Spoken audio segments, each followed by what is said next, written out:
You're watching Newzroom Afrika on channel 405. Hello and welcome to yet another edition of This Week in Politics. My name is Vuyo Mvoko.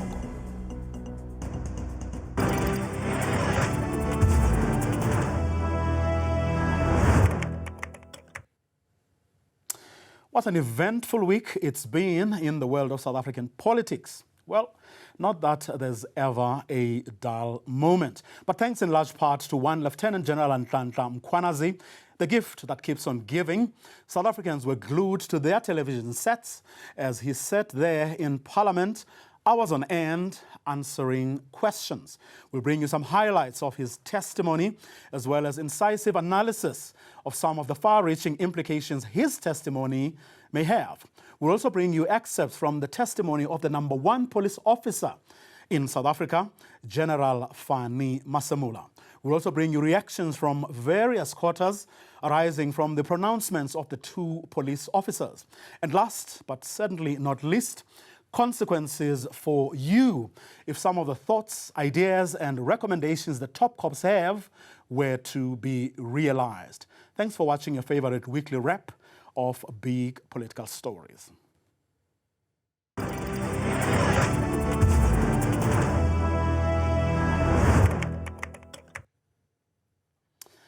Tuesday morning got off to a rather shaky, if not dismal, start to the much-awaited Parliamentary Ad Hoc Committee's investigation into claims of systematic capture of the criminal justice system. Moments before the star witness and originator of the claims was about to take the witness stand, parliamentarians were at odds with one another and their evidence leader on how to proceed. It took hours to resolve the impasse, and after eventually taking the stand, Lieutenant General Nhlanhla Mkhwanazi spent 2 days in the hot seat, on both occasions proceedings ending either just before or after midnight. Newzroom Afrika's Zolega Kodashe sat through it all. For 2 full days, Parliament's ad hoc committee kept its full focus on Lieutenant General Nhlanhla Mkhwanazi, the man who leads policing in KwaZulu-Natal. And after Monday's explosive allegations and Mkhwanazi's emphasis on the relationship between Minister Senzo Mchunu and Cedric Nkabinde, parliamentarians sought answers and clarity. Yes, let me take the hands. Before I take you, Oscar, let me go back to Honorable Malema. Mkhwanazi was unflinching. He traced a thread of division in the security services back to one of the ANC's elective conferences. KZN's top cop alleges that loyalty to individuals, not institutions, began to reshape who was protected and how operations were run. The situation became worse after the ANC Polokwane conference in 2007. Because while you were there in a conference, when the former deputy president, who became a president later, was fired, that's where we started seeing the real division. Because he gets fired, and the police that's supposed to protect him, the former deputy president at the time, started not getting favors or support from their commanders in Pretoria. This conference is the one at which now former President Jacob Zuma ascended to the helm of the party. But Mkhwanazi described himself as apolitical and a career public servant whose sole duty is to fight crime. It was as a result of his crime fighting that he was allegedly stripped of his acting position as National Commissioner for refusing to toe the line.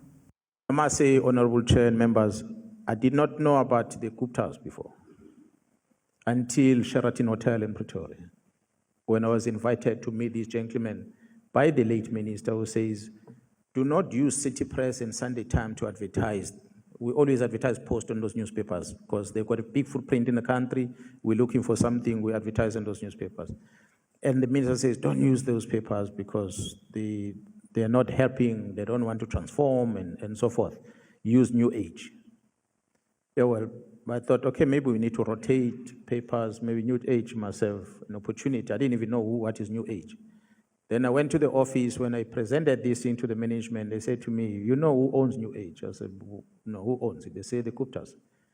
I said, okay, so what is wrong at the time? Remember, I'm coming from operations side. I don't even know what this Gupta is about. They said, no, these ones are implicated politically in this fashion and that fashion. Besides, they don't have the footprint equal to what the Sunday Times and City Press has. So if we advertise through them, there are a lot of people are not going to get information anyway, because they don't supply their papers across the land and breadth of the country. So that's how I got to expose. So taking those and adding them together, then I realized I'm in deep in a political space here, and I'm not comfortable with this, and I cannot take it. I'm either going to fight with the minister, which is going to end ugly. Let me tell the president that this is not what I signed for. So it's either the president allows the minister to do what he does, or he let me go and go back to the operations and chase criminals. This corruption is what Mkhwanazi alleges has bled into all structures of the criminal justice system. General, was it not an overreach to say in that press conference that the judiciary is also involved? Because judiciary, me and you and all of us, we have a duty to protect it with everything we have. It can't be that a magistrate who has faltered wherever, because I believe if a magistrate has faltered, there is a recourse. We can take this on appeal and do all manner of things. But to use a judgment of a magistrate to then say judiciary is involved, I think it was a bit overreach. I get the point what you were trying to drive home, especially a magistrate. As a member of the Judicial Service Commission, judiciary to us is judges. We know magistrates is part of that. But when you are asked to give example of these judicial people who are involved in this wrongdoing and were given a name of a magistrate compared to what we had at the press conference, I think there was an overreach there. Honorable Member, I had said earlier, unfortunately, you'll appreciate at the Madlanga Commission, there are two presentations that are done there. It's an open one and the in-camera. If this ad committee were to adopt similar approach, perhaps maybe engaging the Joint Standing Committee of Intelligence, you will hear things that might shock you about that, what you believe is a judiciary, which is judges, how the judge gets involved in the mix. Mkhwanazi alleged that this collaboration was to thwart the work done to reform crime intelligence. IDEC summoned the people that they wanted to arrest to appear at the police station in the morning. They arrived at the police station in front of cameras wearing suits. They went to the police station, they made them to be charged, gave their fingers. From there, they drove to court. They appeared before the magistrate. The court granted them bail. They paid their bail. The same evening, they were at home with their families for 90 million rand. The same institution, IDEC. How is it possible that they are going to wait for Khumalo at the airport for having been part of the panel to appoint someone who's going to earn a salary of R1 million per year? But they wait for that person at the airport and arrest that person. So what Advocate Johnson will come and explain, justify the two that happened under her watch, I will argue that the ones that were charging Brian Leaf and them, honorable members there, they were respecting them, despite the seriousness of the charge of 90 million rand. But the one of Khumalo, they were not respecting them because the project was not this promotion of this girl. The project is stopping that operation in Gauteng. Mkhwanazi says heads will soon roll. I kept on asking the National Commission, did you authorize this thing? Then he said, no, he never did. But as a policeman, I couldn't take his words. I wanted under oath, on paper, in black and white, to say that. He gave that to me, I think on the 4th, if I'm not mistaken, Honorable Chair members, in a statement under oath, where he said he never authorized Jarasbia to take these dockets to Pretoria. He never authorized this and that and that and that. From there, then I knew that I've got a criminal case going. That was on the 4th of July. That was before my press briefing. Sorry, General? It was before my press briefing. I already had the National Commissioner's so on the 4th of July. affidavit under oath that says He did not authorize this thing. And we have that affidavit? So that is in a criminal case docket that you're talking about today. Because then all these people that played a role in shutting down my investigation, that which I warned about on the 2nd of July, is being investigated now. So I do hope that pretty soon we're going to effect arrest and we're going to be in court. And what is the charge? They're defeating the ends of justice? That's the main one. There's a collusion to defeat ends of justice from the evidence that has been uncovered. And that's based on an affidavit that's in the docket? Yeah, because I needed to have a point of departure. National Commissioner, tell me, did you authorize this thing, yes or no? He says, I didn't. I said, write it down. There was a delay in him giving that. A delay. Eventually, he said to me, okay, here's it. So when he did that, then I knew that, okay, someone will have to then go to court and explain why this. So we started there with investigation. Statements of Kumalo, statement of Sentumule, all the people that played the part except CB and them. We did not take statement from them. The team is investigating further. The investigation is ongoing as we speak. I can't talk in details on it. So who's conducting the investigation? Crime intelligence or? No, it's the detectives in KZN. The detectives? There's a KZN docket. I'm not part of it, I'm a complainant. I gave my statement and I complained and they started collating all these things, they're putting these pieces together. As a complainant, obviously, they update me. The DPP gave me an update about 2 weeks ago about the status of the investigation, and I'm quite pleased with how they are moving with the investigation. I guess it's going to be a landmark. He painted a grim picture of what awaited South Africa if he remained quiet. I believe that, and I know that you took the right choice. The Speaker took the right decision, and the President took the right decision, and that allowed the investigations to continue. We see people now in court being arrested. We see some senior officials within the cluster being suspended, and that allows this investigation to continue. Had that not happened, and I must say again, had it not happened, we would have picked up bodies by now, because the war was imminent. After 2 days of testimony and intense questioning, lawmakers face an even greater task: sifting through claims of political interference, police factionalism, and judicial compromise, while collating evidence and information from more witnesses who take to the hot seat in the national legislature. For Newzroom Afrika on Channel 405, I'm Zole Garkodashe in Parliament in Cape Town. Lieutenant General Mkhwanazi told the ad hoc committee that the letter disbanding the political killings task team wasn't entirely illegal. The parliamentary team ad hoc committee is looking into explosive claims of political interference in investigations. The last part of the immediate suspension of or disestablishment of the team, as the minister's words on the letter, again, I cannot say immediately that such a directive will be illegal. However, the consequence as a result of that becomes a criminal matter.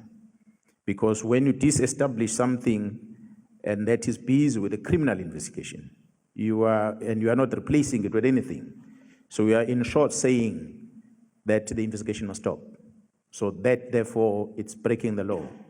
So while the letter contains all the three subjects, the last one that talks about the disestablishment of the team without giving reasons, without explaining what happens to the investigation, that, for me, is the one that could be regarded as breaking the law. So in short, in summary, I will say then the letter does break the law, although not the entire content of it. I'm now joined by political analyst, Professor Setulego Matebese from the University of the Free State. A very good hello to you, Prof. Thank you very much for your time. I want to pick up from where Lieutenant General Mkhwanazi left off, which was that not only, certainly in his view, was the letter that the minister wrote to the National Police Commissioner illegal, but it put the men and women in Blue's lives in danger. Hi, good evening, Vuyo, and good evening to the viewers. Yes, it's the lives of the men in blue, but I would say it even goes beyond. It's the lives of South African citizens and many other citizens from other parts of the world who are part in South Africa's lives are also at risk, because when criminals can get their way, when drug lords can get their way, then definitely, obviously, that puts the life of everyone in this country at risk. Which then suggests, as far as he is concerned, that the minister took other interests seriously and less so of those people that he is supposed to lead. Yeah, it's going to be very difficult at this stage, because perhaps the minister will still get an opportunity to respond to these serious allegations. But fact of the matter is, such kind of decisions, irrespective of whether it's the police and many other government entities, where it seems as if there's political overreach into the daily, governance or procedures of departments, that can have huge implications. But for me, this is indicative also where you see public servants not taking a stance against all these pressures coming from politicians. And that's why I strongly believe that this kind of environment is conducive for our politicians, because they can just say they were not coercing anyone to implement whatever they were just suggesting. And it's very important that everyone should take a stance against decisions that are being taken where they know that those decisions are wrong. And it's easy for me to say this because sometimes people are losing their jobs, and perhaps that's where some of the doubts and indecisions comes in, when you have men in blue, like in this case, senior police officials, becoming aware of perhaps an illegal instruction, but yet just folded their arms. And we are going to get to that point next, when we speak about the National Police Commissioner's testimony, because that issue, pushing back and taking decisions or claiming your space, actually came out quite forcefully during the question and answer session between the National Police Commissioner and the MPs. But speaking of overreach, a term you just alluded to right now. I mean, it was asked of the Lieutenant General as to whether he didn't, to use the words of MP Silo Malema, whether in fact it wasn't overreach on his part to then say that the criminals, the entire criminal justice, but the judiciary in particular, was actually captured. Yes, one had to be very careful, because the evidence now that had been submitted only speaks about, obviously, a magistrate somewhere in South Africa. And one would have to understand, even if you are not a legal guru, does that now apply to the entire judiciary? But perhaps this is just but one example of how perhaps the judiciary, when they are supposed to take certain decisions, and then it seems as if they are siding with these criminal elements. But it's going to be very difficult to even justify that, because we all know that some of our judges and even magistrates will just use the mantra that they are independent, and whether they've erred, it's not up to them to be able to point that out. If you just joined us, you're watching This Week in Politics. We're going to take a quick break. After the break, we'll continue the conversation. Don't go away.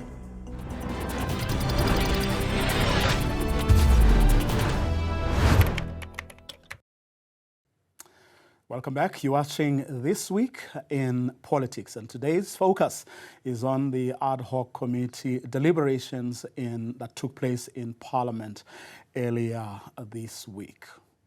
Now, day two and 3 of the ad hoc committee meeting belonged to the National Police Commissioner Fani Masemula.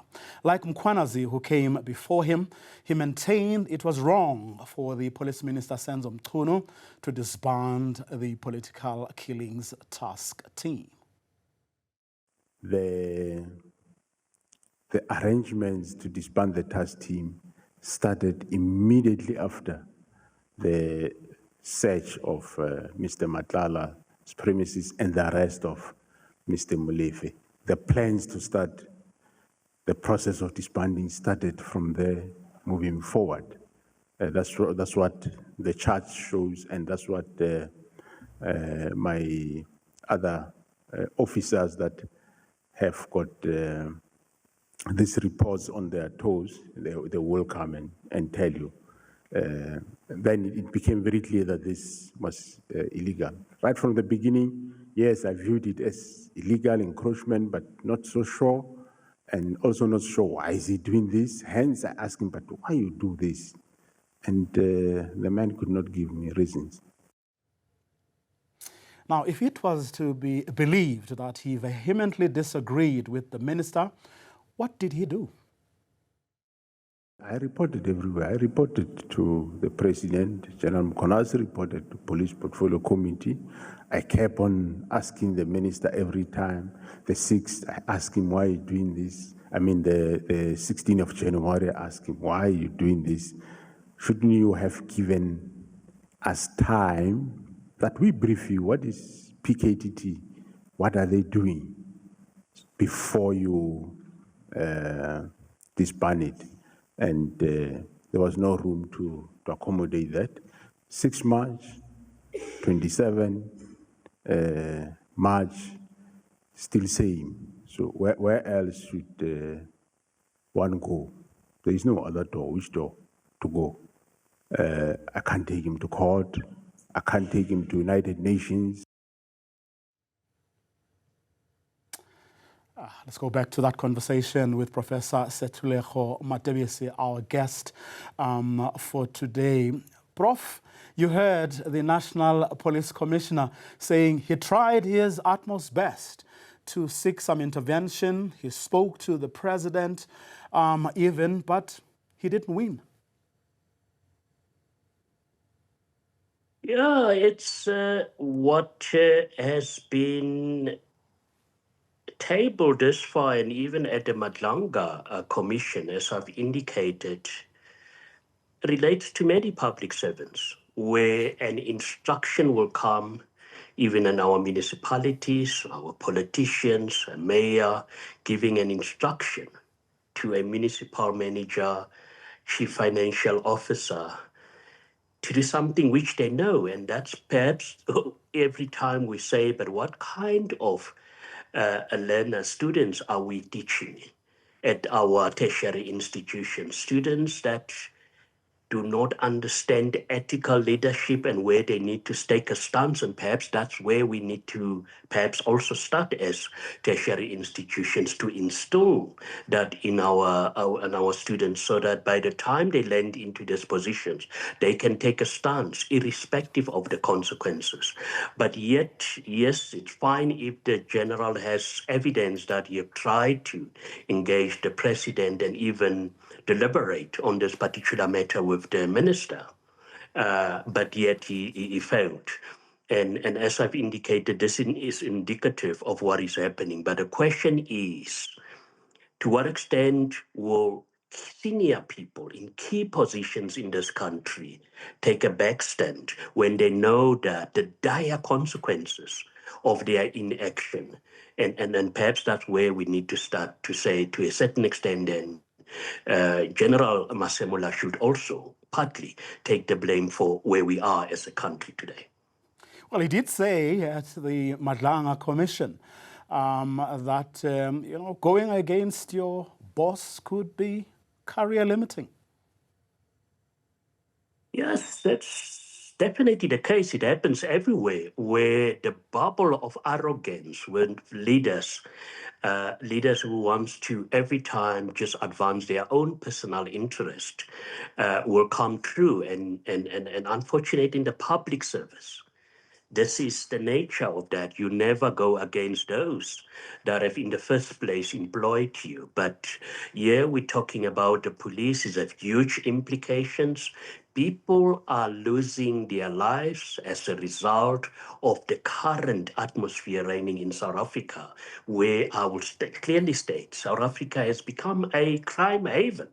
And it is these kind of decisions or indecisions that led to the current situation that we have in South Africa, and understandably so. But clearly, you want somebody in that particular position who will say, not in my name, I'm going to take decisions that advances and protects the Constitution. And if it goes against the Constitution, I'd rather lose my job. And as I've indicated, I don't take this pronouncement very easy. It's very easy for us outside of that to state that. But you can't have a national police commissioner who have to bow to political pressure, because then the question will be that at a later stage you will blame everyone else except himself. That was, in fact, the sentiment of many MPs there, Prof. Not all of them were satisfied with the police commissioner's explanation.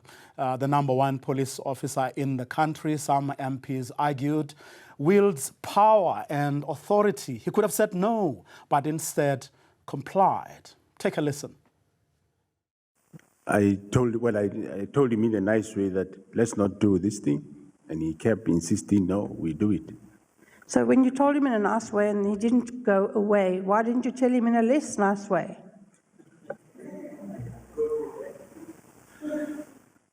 Yeah. That's not an answer. General, you're the National Commissioner. You're the head honcho. You're the boss, not him. Why didn't you tell him that? Tell him to mind your own business and go do your own job. Yes, I'm the National Commissioner, but I'm subject to his directions. Do you consider him to be your boss? Yes, I consider him, yes, to be your boss. My supervisor, yes. The National Commissioner of the South African Police Service thinks the minister is his boss. Wow. You should accept that you did not act in a responsible manner as a national commissioner after you discovered that there was something wrong. If General Mkhwanazi can open a case, you too had a duty to open a case. Actually, it was supposed to be you, not even General Mkhwanazi, because your deputy in Pretoria is the one who issues illegal instruction. Your minister in Pretoria is the one who issues illegal directives and to deal with the people of KZN. So the crime scene is in Pretoria. That's where it's being operated from. It's not being operated in KZN. It's being operated from the head office. As a national commissioner, you ought to take responsibility that on hindsight, you now realize that you are actually the most responsible person who should have acted on these matters. Glenys Breitenbach's question as to why he couldn't tell the minister in a perhaps less nice way where to get off was met with a smile from the National Police Commissioner, Prof. Yeah, that's the nature of our politics. And by the way, this leads us to another layer of this particular matter, to say that for the mere fact that somebody in that position, and this is a situation in South Africa, where many of these key leaders, key positions, very strategic positions, they are parachuted on the basis of how close they are with politicians. And they are expected to protect the dominant party, to protect the so-called untouchables in the country. And perhaps that is where that undue pressure came in, where instead of taking a firm stance, the National Commissioner thought that I can speak with a smile to the minister. And I will not be surprised even when the next national commissioner, whenever that happens, will be selected. It will be somebody that is very close, and whoever will make that decision will be a little bit cautious based on where we are as a country. But that's the nature of our politics, where it seems as if those with responsibilities tend to bow down to these political interference and political pressure. Just lastly, before I leave you, Prof, what can be said about just the behavior, but the way the members of parliament really put questions, but also heaped praises in certain instances to these two top cops?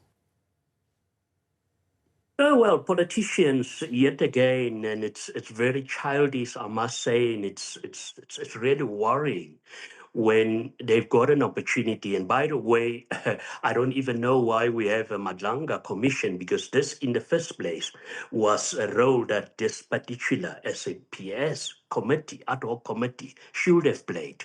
So they were sleeping on the job, and yet when they've got an opportunity, they go on and politicizing. You could look at the posture of some of these parliamentarians, MPs. They were trying by all means to advance and protect their own leaders. Today, yet again, and I've got great respect for MP Saul, but yet today, for me, that was very disappointing, and many others, where you could see that instead of dealing with the matter at hand, they were trying to outmaneuver the other political parties and playing the manner or trying to advance their own political ideologies.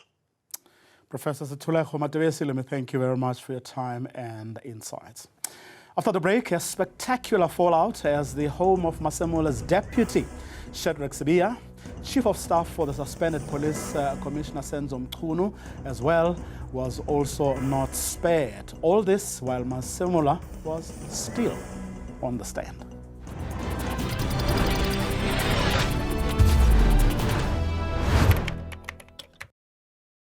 Welcome back. You're watching This Week in Politics, focusing today on the ad hoc committee's deliberations that were taking place in Parliament. Now, it almost felt like a script straight out of a movie. The National Police Commissioner sitting in Parliament answering questions about his deputy, his minister, and the minister's chief of staff. And over 1,500 kilometers away in Gauteng, police were raiding the homes of his deputy and of his minister's chief of staff. I'm not angry, I'm hurt. I feel like Joseph, whose brothers actually threw him in the pit, and they ended up selling him, because I've been working with my colleagues and we've been working very well, but for my colleagues to turn on me the way they turned on me, that's beyond me. So you're saying Masemola betrayed you? Are you saying who betrayed you? Because already... My colleagues betrayed me. Who betrayed you? Including him. The last time I was with the National Commissioner, we were fine. The last time I saw him, we were okay. Has he been to your compound before? Many times. Sibiya said the raid was an abuse of power and is aimed at distracting him. I've been served with a notice to appear before a disciplinary hearing. I'm also preparing documentation for Madlanga. As you can see, the whole exercise is just meant to confuse me and to keep me under pressure. I'm under siege, yes, and my life is in danger, and that of my family. There are cars coming up and down here with false registration numbers. And now the media is here, and my place is being exposed. But the bottom line is that I just want to say, now the gadget has been taken as well, and then when I am preparing myself to participate like all others who participated before me, now in my case, I'm under pressure, I'm under siege, I'm being called a criminal daylight in front of all South Africans. I've been called stupid.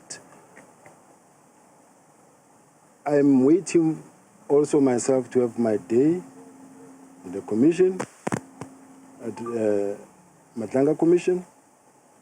Ultimately, I will be charged. I expect to be pushed out. Sibiya added that he won't leave his job. I wish my colleagues could be at least thinking for my kids, my family. They haven't done anything wrong for them to be traumatized like this. I know they want to push me out. I will never resign. They must fire me. He also asked for fair treatment, saying if the police want to arrest him, they must communicate with his lawyer and he will hand himself over. If they come in to arrest me, let them not come at 3 o'clock in the early hours of the morning so that someone can shoot me and kill me and say he was reaching out for a gun, so we took him down. What I'm asking is that let it be done in a fair way. That was in Centurion.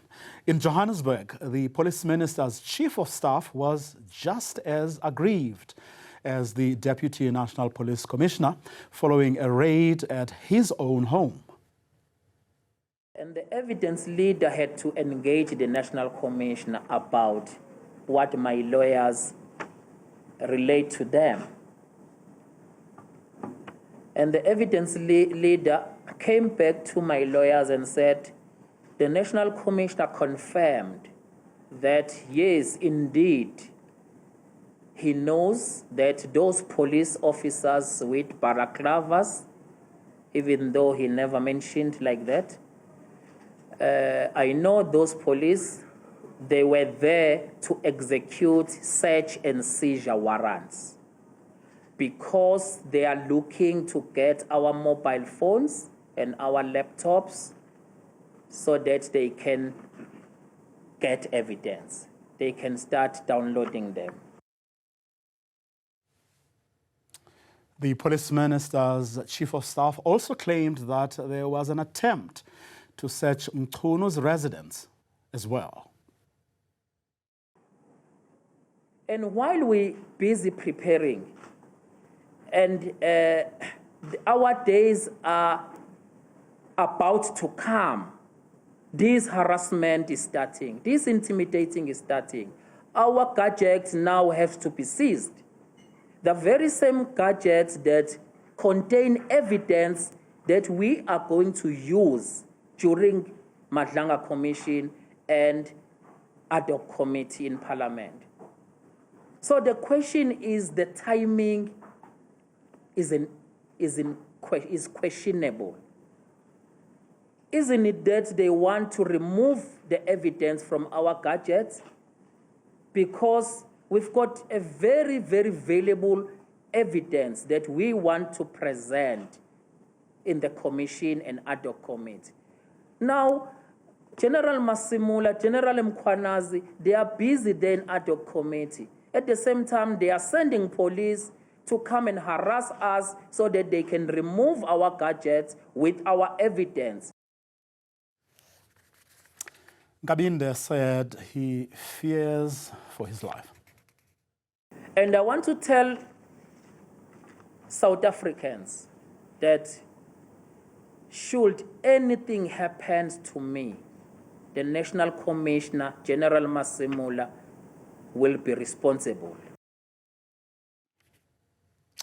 For the National Police Commissioner, though, there was nothing untoward in both instances. The police, he said, were simply doing their job.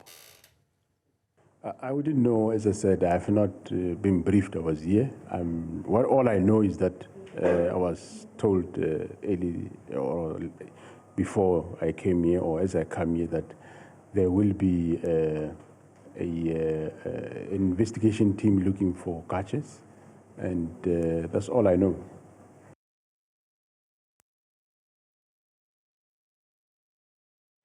Time to take another quick ad break.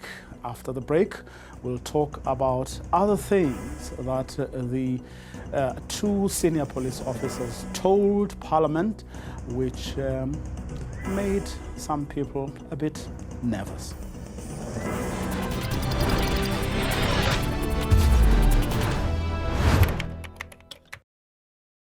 And now back to Lieutenant General Nhlanhla Mkhwanazi's testimony.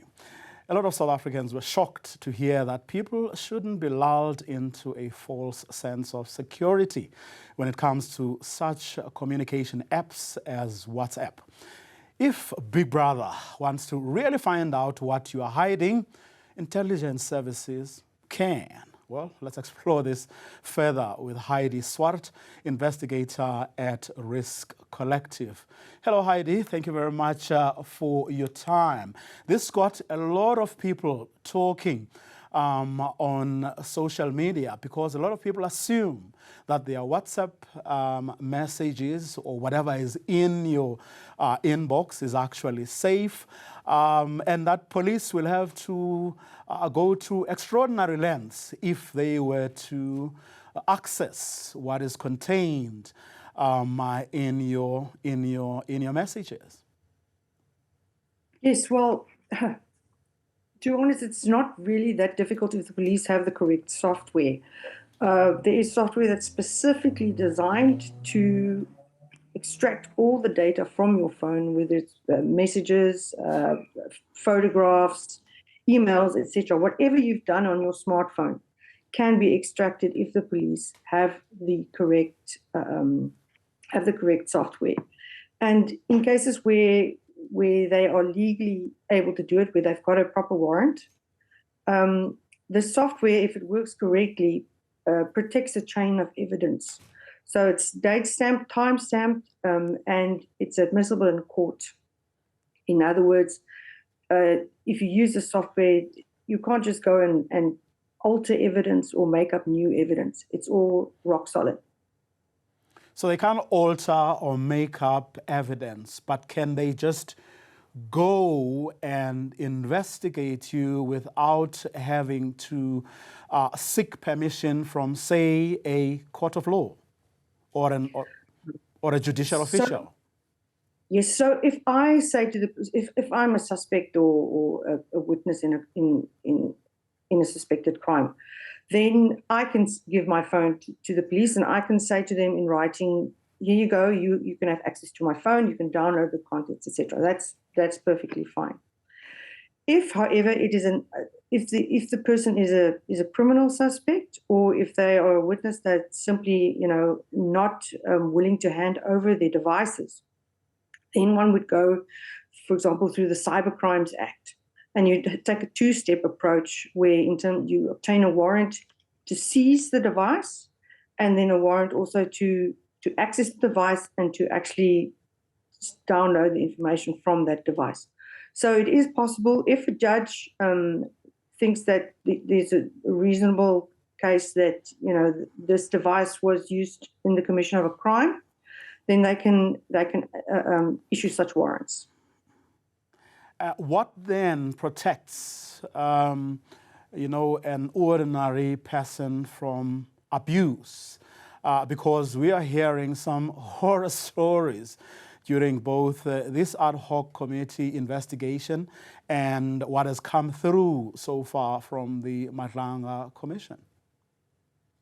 Well, you see, that is the question. What does protect us, particularly in terms of it's not just the Cybercrimes Act. There's also the Regulation of Interception of Communications and Provision of Communications-Related Information Act. That's the RICA Act. There's also Section 205 of the Criminal Procedures Act, which allows the court to call a witness. And as part of calling a witness, they can also force the cell phone companies to surrender your call data, which is extremely detailed and can, if it's analyzed correctly, can give police a very good idea of who you are, who you associate with, where you work, where you live, where you play, etc. So we've got these acts that allows the police and the crime intelligence, etc., to access our devices and access our information. But we don't really have much recourse should we suspect that we're illegally being targeted with this technology and with this legislation. In other words, if the legislation is being misused. So who one would normally go to would be the Inspector General of Intelligence, because it's normally in the intelligence sector that these things go wrong. And you would be able to lodge a complaint with the Inspector General of Intelligence and hope for the best in terms of what they are able to find. But apart from that, one is very exposed, really. If the police decided now to, swoop down and seize your devices and access it,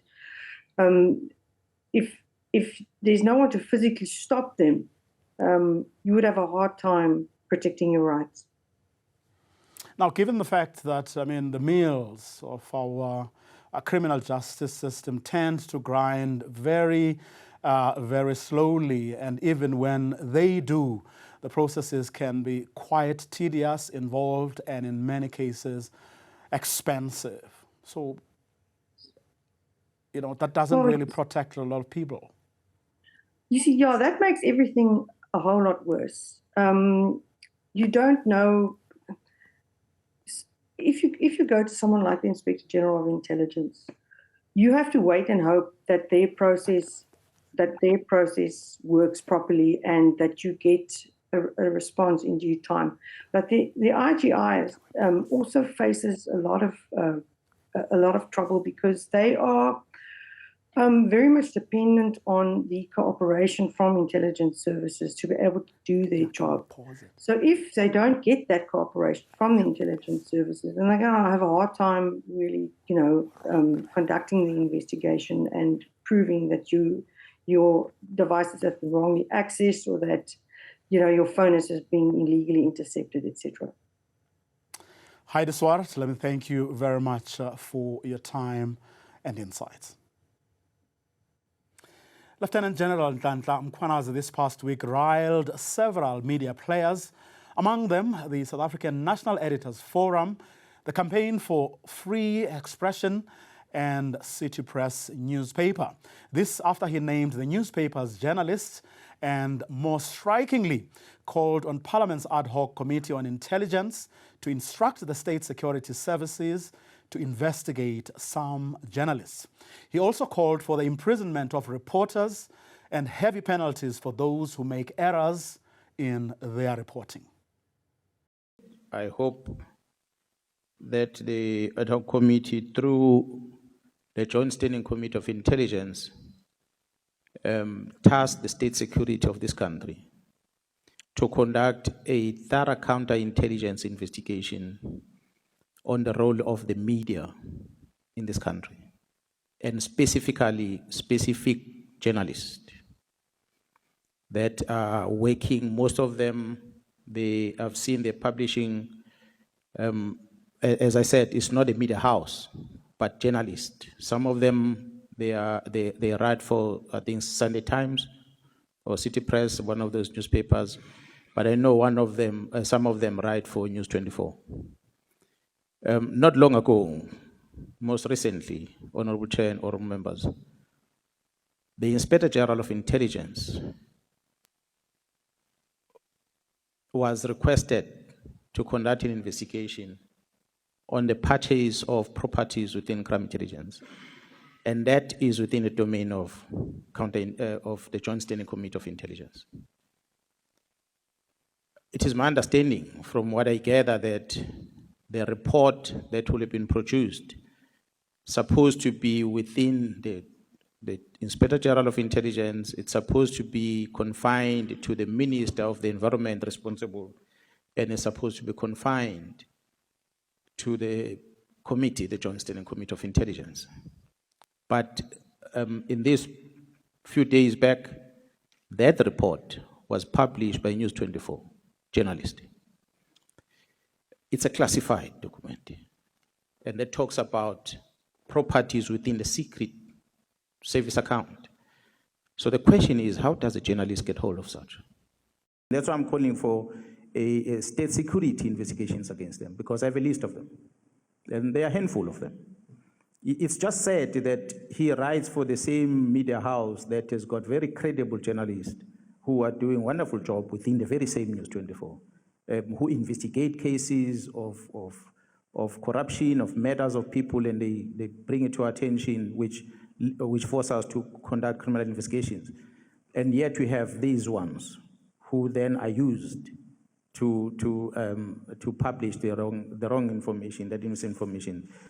For this to stop, I'm going to hope that the lawmakers yourselves in Parliament, you are going to put measures in place to make sure that a journalist is not going to hide behind being a journalist and reporting without fear and favor if he's reporting things that are wrong and they damage other people's images.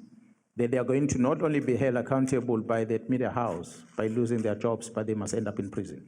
There must be heavy penalty of the mistakes done by journalists. It cannot be that anyone else is going to be held accountable, but when it comes to the media freedom, it's gospel, whatever they say. It's wrong. It cannot be like that. The South African National Editors Forum said Mkhwanazi's views will take South Africa back to the dark days of apartheid. Actually, he's just setting us back 100 years. You look at it, this is how many journalists disappeared, many journalists were jailed during the apartheid era, and now he's calling for the same era where we now find ourselves having to be investigated by state intelligence. And we know what happened to many journalists there, who some of them died, were murdered mysteriously. So what he's saying really is that he wants the state intelligence not to be investigated at all, because his gripe is that there has been a report that News 24 had reported on, which was from the which was an internal investigation.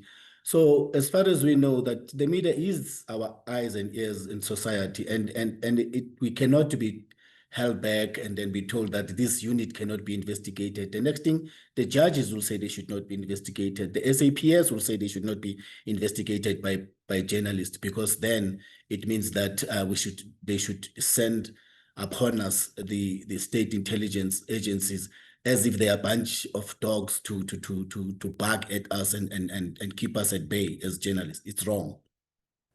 For SANEF, the irony was not lost. Mkhwanazi relied on the media to get the attention of the country on the issues he has brought to the fore. Even the Justice Zondo, during the state capture, did what you call applaud journalists for the work that they've done, and mentioned specifically that had it not been for journalists, we'd not have reached the kind of level of inquiries that we are now reaching. Mkhwanazi himself, when he felt that he was cornered, what did he do? He called a press conference and became a whistleblower and told the media what was happening, because within the state channels that he had, he could no longer breathe. He could no longer be able to be heard. And for him to bring the minister down or let the minister be suspended, he needed the media to be a stepping ladder for him to get there. Now that he's at the top, he's the hero of the nation. He now declares that the step ladder should be cleared, should be thrown away because he's at the top. He also needs to be investigated from, if there is one, what you call a need for it. So us as journalists, we'll always look at the whistleblower. We will also look at the intentions behind the whistleblower coming forward, and we should be allowed to do that. It doesn't mean that because he has done heroic things that suddenly now he now wants the very same medium that he used to get the attention that he needed. Now he wants to stifle it. It is very, what you call, unfortunate as far as we're concerned. And that's how we come to the end of this week's edition of This Week in Politics. Thank you for watching, and goodbye.